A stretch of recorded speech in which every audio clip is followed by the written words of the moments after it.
The silent watchers, the grand assembly hall of the Cosmic Federation, stretched across 3 kilometers of polished crystal, its domed ceiling displaying the swirling colors of distant nebulae. Representatives from 47 species filled the massive chamber, their varied forms creating a tapestry of evolution's endless creativity. Some floated in energy fields, others stood on multiple legs, and a few existed as pure consciousness within mechanical shells. Chancellor Vextar of the Drakmari Empire called the session to order with a resonant boom that echoed through the hall, his towering frame, covered in scales that shifted from deep purple to silver, commanded immediate attention. The Federation had governed this sector of the galaxy for over 3,000 years, maintaining peace through superior technology and diplomatic wisdom. Today's agenda seemed routine. Reports of new planetary discoveries, trade negotiations, and minor border disputes filled the first hours. Then came the item that would change everything. Item 773 announced the Chancellor's aid, a floating orb of pure energy, called Lumina. Preliminary survey of System Sol 3, designation Earth. Presenting the findings is Survey Commander Vex of the Kepler Reconnaissance Division. Commander Vex approached the central podium, his insectoid features clicking with nervous energy. The 8-foot-tall mantis-like being had conducted thousands of surveys across the galaxy, but something about this particular world unsettled him. Honorable delegates, Vex began, his voice translated into dozens of languages simultaneously. We have completed our 3-month observation of the 3rd planet in the Sol system. The inhabitants call themselves humans. A wave of mild interest rippled through the assembly. New species were discovered regularly, though few proved interesting enough for extended discussion. The species exhibits several unusual characteristics. Vex continued, activating a holographic display above the podium. Images of Earth appeared, showing cities, oceans, and the blue-green marble suspended in space. They have achieved basic space travel, primitive atomic energy, and limited digital communication networks. Senator Glax of the Hegemony Worlds leaned forward in his hoverchair, his tentacles writhing with amusement. How primitive are we talking, Commander? Stone tools, fire. Scattered laughter filled the hall. Vex's mandibles clicked rapidly, a sign of agitation in his species. No, Senator. They have orbital satellites, nuclear weapons, and global communication systems. However, their technology level places them roughly 2,000 years behind our most basic member species, and they're still fighting among themselves, asked Chancellor Vextar, genuinely curious. Constantly, Dex replied, bringing up images of human conflicts. They wage wars over resources, ideology, and territorial boundaries. In the past century alone, they've engaged in 2 global conflicts that killed millions of their own kind. The assembly erupted in amazed chatter. The idea of a species achieving spaceflight while still engaged in planetary warfare seemed absurd to these advanced civilizations. Ambassador Raker of the Synthetic Collective, her chrome form gleaming under the chamber's light, spoke with digital precision. Commander Vex, are you suggesting we waste the Federation's resources monitoring a species that hasn't even achieved basic planetary unity? With respect, Ambassador Vex replied carefully, there are certain aspects of human behavior that warrant continued observation, such as, pressed Chancellor Vextar. Vex hesitated, then activated another holographic sequence. Their problem-solving capabilities under extreme stress, their rapid technological advancement despite limited resources, and their unusual capacity for both cooperation and competition. Senator Glax's tentacles twisted into what his species considered a dismissive gesture. Commander, every developing species shows adaptability. What makes these humans special? They survived multiple extinction-level events, Dex said quietly. Ice ages, volcanic eruptions, asteroid impacts, plague outbreaks. Each time, they not only survived, but emerged stronger. Their population has grown from thousands to billions in just 10,000 years. The chamber fell silent for a moment, then erupted in laughter. The sound came in dozens of forms: clicking, humming, electronic pulses, and harmonic frequencies that would have been impossible for human ears to process. Survival instincts, wheezed Senator Quinn of the Water Worlds, his aquatic form rippling with mirth. Every species has those, Commander. It's basic evolution. Ambassador Keth of the Neutral Zones had remained silent throughout the presentation, but now he stood slowly. His species, the Kethani, were known for their analytical minds and cautious nature. Standing nearly 7 feet tall, with pale blue skin and large, thoughtful eyes, Keth commanded respect even from the more aggressive species. "If I may address the assembly," Keth said, his voice carrying a weight that cut through the laughter. "Commander Vex, you mentioned continued observation. What specifically concerns you about this species?" Dex's relief was visible as he faced the one delegate who seemed to take his report seriously. "Ambassador Keth, we've intercepted some of their communications. Military transmissions, scientific research, cultural exchanges. There's something about their approach to problems that differs from any species we've encountered."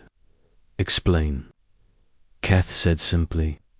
"They don't just adapt to threats," Dex replied, pulling up new data streams. "They study them, categorize them, and develop multiple solutions simultaneously. When they discovered atomic energy, they immediately began working on both power generation and weapons applications. When they developed computers, they simultaneously created networks for sharing information and systems for protecting it." Chancellor Vexter's scaled face showed mild interest. "That's not unusual behavior for a developing species." "It is when you consider the speed and scope," Dex insisted. "In the past 50 years, they've gone from basic mechanical computers to portable devices more powerful than our first-generation AI systems. They've mapped their entire genome, landed vehicles on neighboring planets, and created a global information network that connects billions of individuals instantaneously." The laughter had died down, but skepticism still filled the chamber. Ambassador Raker processed this information at electronic speed. "Commander, are you suggesting that a species unable to achieve planetary peace poses some kind of threat to the Federation?"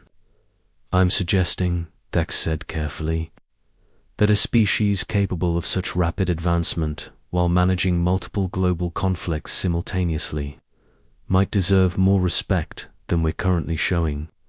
The chamber erupted in renewed laughter, louder and more dismissive than before. Senator Glax's tentacles writhed with amusement. Respect for a species that pollutes its own atmosphere and wages war over invisible lines on maps. "They're barely more advanced than the gremlin tribes of Sector 12, added Councillor Zex of the Trading Federation. "At least the gremlins achieved planetary peace before attempting space travel." Ambassador Keth raised his hand for silence, his expression troubled. "Has this species detected our observation efforts?" Vex paused, his clicking intensifying. "There have been some anomalies in our sensor readings. Nothing conclusive, but our stealth probes have experienced unexplained malfunctions in the outer regions of their system." Equipment failures happen. Chancellor Vextar dismissed. Commander, your thorough report is appreciated, but I see no reason to waste additional resources on this primitive world. Continue passive monitoring with minimal personnel. As the assembly moved on to the next agenda item, Ambassador Keth remained standing, his large eyes fixed on the holographic display of Earth. Something about the blue planet troubled him deeply, though he couldn't articulate exactly what.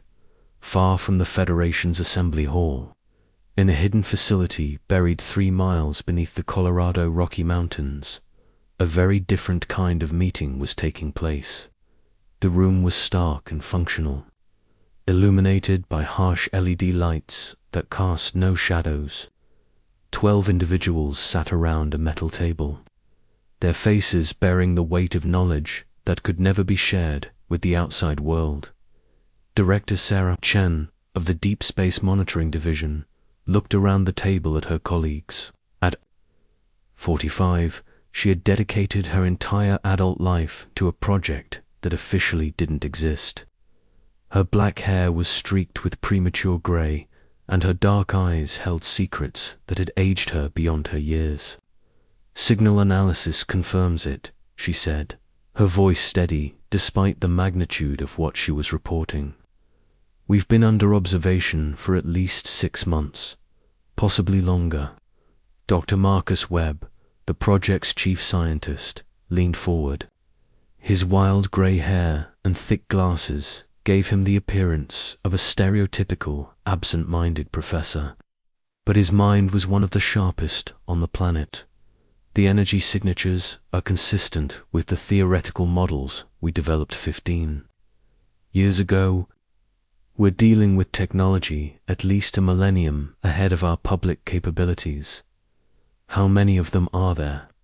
Asked General Patricia Rodriguez, the Pentagon's unofficial liaison to the project. Her military bearing remained perfect despite the circumstances that would have shattered most people's worldview. Our best estimate suggests a multi-species confederation, Dr. Webb replied, pulling up holographic displays that would have amazed the watching aliens with their sophistication. Signal diversity indicates at least 12 distinct technological approaches, possibly more. Director Chen stood and walked to the massive screen dominating one wall of the chamber. It displayed a real-time view of space that no civilian organization knew existed. Project Nightfall has been operational for 23 years, she said quietly. We've known this day would come since we first detected artificial signals from outside our solar system. The project had begun in secret after a routine deep space network scan detected patterns in cosmic background radiation that couldn't be explained by natural phenomena. A small group of scientists, military officials, and intelligence operatives had been quietly assembled to investigate. What they found changed everything.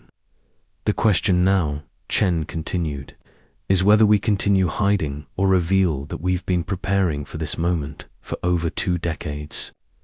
Colonel James Park, the project's military strategist, spoke up. Ma'am, our assets are in position. Lunar Base Alpha has been operational for 8 years. The Mars facility came online last month. Our deep space monitoring stations have tracked their observation posts too within a few thousand kilometers. Dr. Elena Buskis, the project's xenobiologist, had remained silent throughout most of the briefing. Now she looked up from her tablet, her expression troubled. Director, I've analyzed the communication intercepts. They're not just observing us, they're laughing at us. A cold silence filled the room. Chen turned from the display screen. Explain. The linguistic analysis software has decoded roughly 30% of their communications, Dr. Vasquez continued. The tone markers, emotional indicators, and contextual references all point to the same conclusion. They view us as a primitive, violent species unworthy of serious consideration. General Rodriguez's jaw tightened. They're underestimating us. Severely, Dr. Webb added, pulling up additional data. Their observation methods are sophisticated, but not flawless. They have no idea we've detected them, and they certainly don't know about our actual technological capabilities. Director Chen returned to the table, her expression resolute. Then we have a choice to make. We can continue hiding, letting them watch us like animals in a zoo, or we can show them exactly what kind of animals they're dealing with. The vote was unanimous. 3 days later, Commander Vex was reviewing routine sensor data from Earth when his screens went dark. Not just dark, completely dead. Emergency power kicked in, but the main sensor array remained offline. Panicked, technicians swarmed the observation post, desperately trying to restore functionality. "Commander," his chief engineer called out, her voice filled with confusion. The shutdown wasn't caused by equipment failure. Something actively interfered with our systems. Vex felt his species equivalent of ice water in his veins. That's impossible. Their technology level doesn't allow for. He never finished the sentence. Around him, every screen in the facility flickered to life simultaneously, displaying a single image, the blue and white marble of Earth, rotating slowly against the black of space. Then, text appeared in perfect Drachmarie script. "We know you're watching. Now you know we're watching back." The message remained on screen for exactly 60 seconds, then vanished. All systems returned to normal as if nothing had happened. Within hours, similar incidents occurred at observation posts throughout the solar system. Each message was perfectly translated into the appropriate alien language, and each carried the same unsettling implication. Humanity was not as primitive as they appeared. The Federation's response was swift and decisive.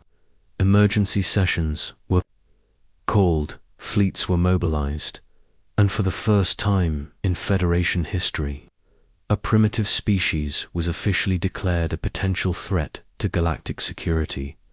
What they didn't know was that their reaction was exactly what humanity had been. Counting on ***, the apex predator awakens. The emergency session of the Cosmic Federation's Security Council convened in the highest levels of the capital station orbiting the neutral world of Kepler Prime. Unlike the Grand Assembly Hall where species gathered for routine governance, this chamber was built for crisis management. Its walls were lined with tactical displays, communication arrays, and defensive systems that could coordinate the response of 47 worlds. Within minutes, Chancellor Vexstar had not slept in 3 days. His scales had shifted to a deep, troubled purple that among his people indicated severe stress. Around the circular table sat the Federation's most senior military commanders, intelligence directors, and strategic analysts. The holographic displays showed tactical assessments, fleet positions, and most disturbing of all, a complete analysis of humanity's impossible technological demonstration. "Report," Vexter commanded, his voice carrying none of its usual diplomatic warmth. Admiral Corex of the Federation Defense Force stood at attention. Her species, the Corvan, were natural warriors whose 4 arms and armored carapaces had evolved for combat. "Mr. Chancellor, we have confirmed similar incidents at 17 observation posts throughout the Sol system. In each case, primitive human technology somehow penetrated our most advanced stealth systems." "Explain how that's possible," demanded General Korak of the Hegemony Worlds, his massive form bristling with agitation. Standing nearly 9 feet tall, with thick, rock-like skin, the Korak were known for their straightforward approach to problems. "Intelligence." Director Thax, a member of the highly analytical cerebral collective, floated in his energy containment field as data streams flowed directly into his consciousness. Analysis suggests three possibilities. First, their technology is significantly more advanced than our observations indicated. Second, they have received assistance from an unknown external source. Third, he paused, his energy form flickering with uncertainty. Third, we have systematically underestimated their capabilities due to confirmation bias. Impossible, scoffed Admiral Zeth of the Synthetic Alliance. Our observation protocols are standardized across 1,400 species. They work. Ambassador Keth, who had been quietly observing from his position at the table, finally spoke. Director Thax, what specific evidence suggests we may have underestimated them? The intelligence chief's energy form pulsed with data flows. Retrospective analysis reveals several anomalies we dismissed as equipment malfunctions. Probe failures in the outer system, communication delays that suggested interference, and sensor readings that indicated artificial structures where none should exist according to their known technology level. Chancellor Vextar leaned forward, his clawed hands gripping the table's edge. Are you suggesting they have space-based installations we haven't detected? I'm suggesting they may have been hiding their true capabilities from the beginning, Thax replied. The species we've been observing may be a carefully crafted facade. The chamber erupted in heated discussion. The idea that a supposedly primitive species could successfully deceive Federation intelligence was unprecedented and deeply unsettling. Asterisk silence, Vextar commanded. Director Thax, what are your recommendations?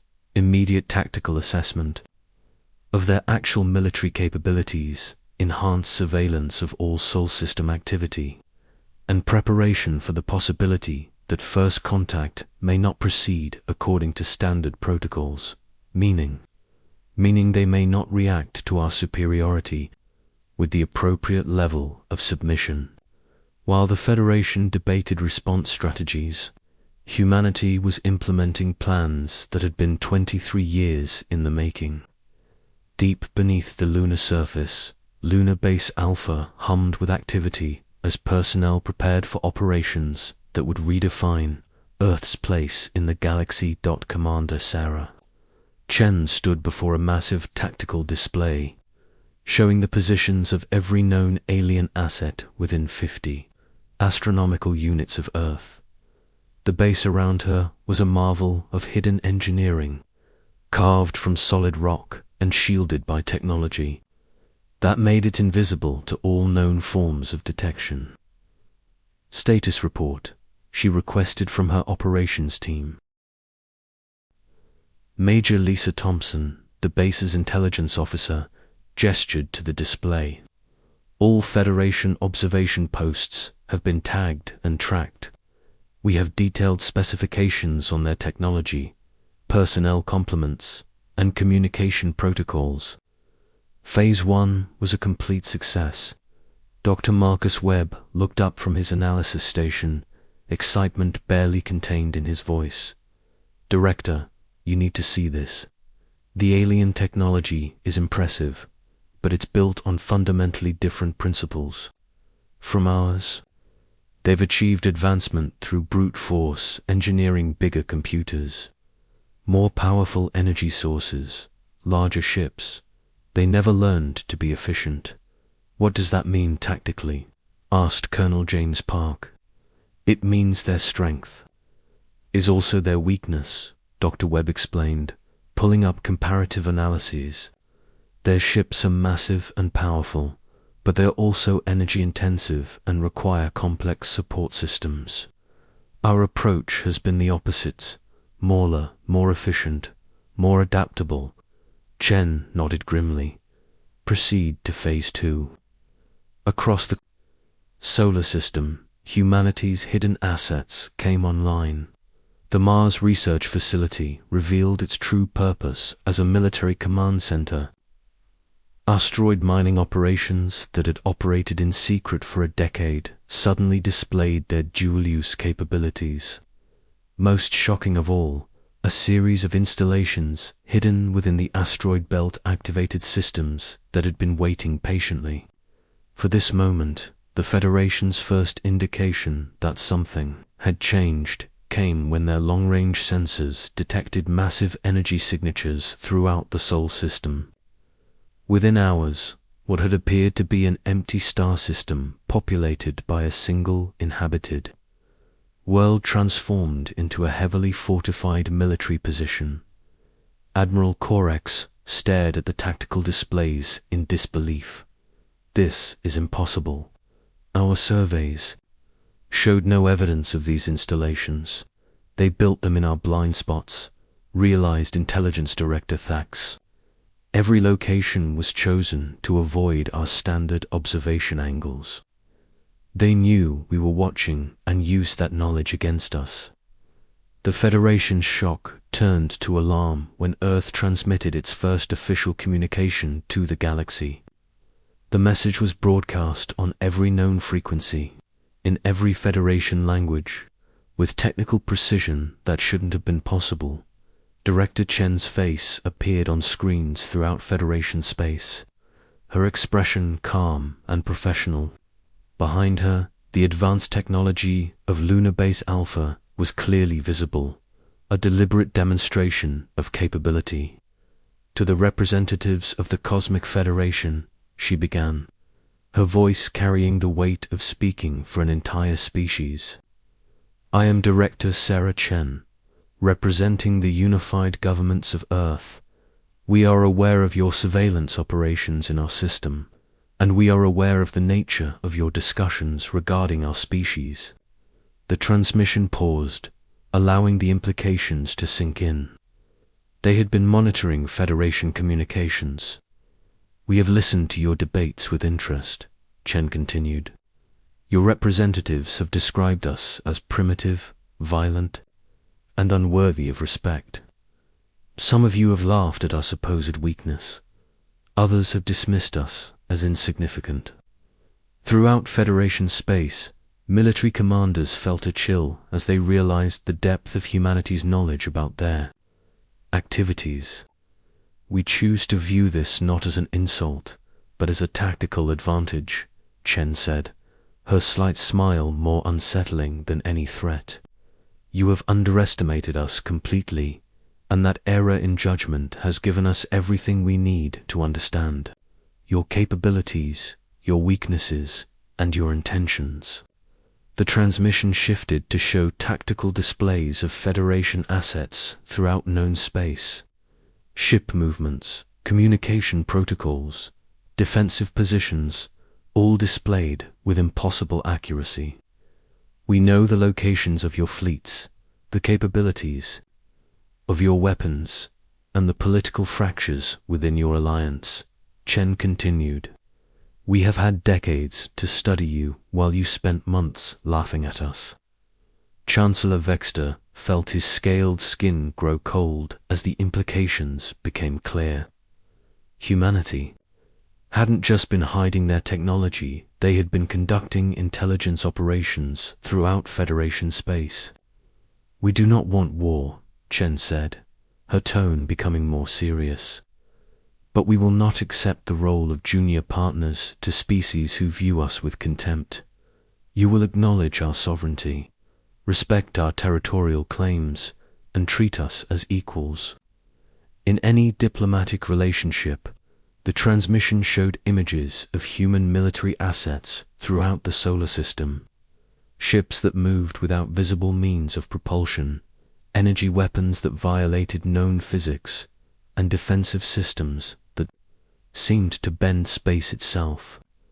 You have 48 hours to respond, Chen concluded. We hope you choose wisely. The communication ended, leaving Federation leadership in stunned silence. Admiral Korex was the first to speak. Chancellor, we need to mobilize the entire defense. Fleet, This species represents a clear threat to Federation security. No, Ambassador Keth said quietly, his voice cutting through the rising panic. We need to understand what we're really dealing with. They're threatening us. General rumbled. The response is obvious. Is it? Keth asked, standing slowly.